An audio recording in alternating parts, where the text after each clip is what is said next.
ಹೆಬ್ಬೆಟ್ಟು ಹೇಳಿಕೆಯಿಂದ ಕುಟುಂಬಕ್ಕೆ ನೋವಾಗಿದೆ. ಎಚ್ಡಿಕೆ ಹೇಳಿಕೆಗೆ ಸಚಿವ ಡಿ ಸುಧಾಕರ್ ಪುತ್ರ ಬೇಸರ.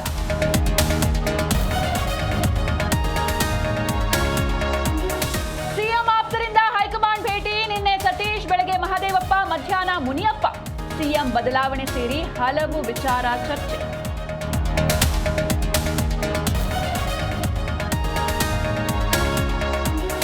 ಗುಂಡಿ ಮುಚ್ಚಲು ಕೋಟಿ ಕೋಟಿ ಖರ್ಚು. ಬೆಂಗಳೂರಲ್ಲಿ ಒಂದು ಗುಂಡಿ ಮುಚ್ಚಲು 1 ಲಕ್ಷ ವೆಚ್ಚ.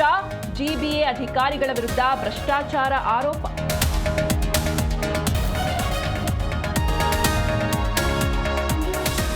ಇದೊಂದು ಪ್ರಮೋಷನ್ ವಿಡಿಯೋ, ಯಾರಿಗೂ ನೋವು ಮಾಡುವ ಉದ್ದೇಶವಿಲ್ಲ.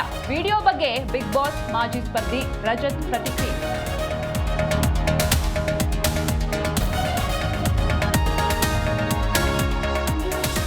ಸೂರತ್ನ ಎಸ್ಬಿಐ ಬ್ಯಾಂಕ್ನಲ್ಲಿ ದರೋಡೆ. ಗನ್ ತೋರಿಸಿ 50 ಲಕ್ಷ ರೂಪಾಯಿ ದೋಚಿದ ದರೋಡೆ ಗ್ಯಾಂಗ್. ತಡೆಯಲು ಬಂದವರ ಮೊಬೈಲ್ ಕಸಿದು ಪರಾರಿ.